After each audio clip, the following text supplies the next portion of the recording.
There is new hope that Washington is finally ready to end the showdown and get back to work, to reopen the government to pay America's bills.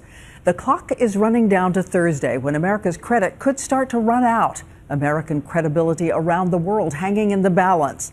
So is the man-made crisis about to end, and how fast? ABC's chief White House correspondent Jonathan Karl has been talking to his sources. John.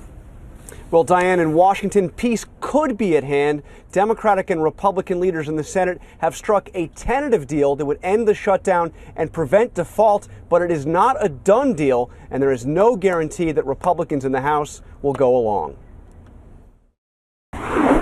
It's hard to imagine these guys would like what they see, but at least Mount Rushmore reopened today. The state of South Dakota footing the bill until politicians get their act together in Washington, where government buildings are still closed and trash is piling up.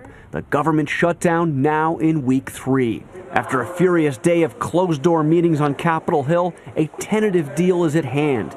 It would reopen the government, but only until January 15th. And avoid default, but just for now, extending the government's ability to borrow money until mid-February. The first sign of hope came this afternoon when the top Democrat and top Republican in the Senate stopped calling each other names. My good friend, the Majority Leader, we've had an opportunity over the last couple of days to have some very constructive exchanges. I deeply appreciate my friend, the Minority Leader, for his diligent efforts to come to an agreement. Earlier in the day, it looked like Washington was on the brink of total breakdown. A weekend of talks had produced nothing.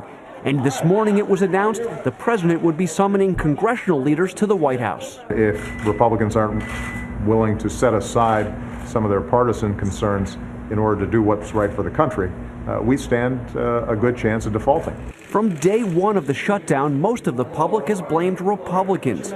And it's gotten worse for the GOP. In the latest ABC News Washington Post poll, 74% blamed Republicans. But Republicans, or at least their leaders in the Senate, appear to have backed down. The deal includes no major changes to Obamacare, the Republican demand that started the crisis in the first place. It's not clear when or even if the president will have that meeting with congressional leaders here at the White House, but the fate of this deal, this tentative deal, almost certainly rides in the House. The question is, Tea Party Republicans, they will certainly, Diane, hate this deal. We just don't know if they'll be able to kill it. But John, I want to go back to the deal, the terms being discussed. 3 months? It's only 3 months and everybody goes through this again? That is exactly right, Diane. This is just a temporary fix.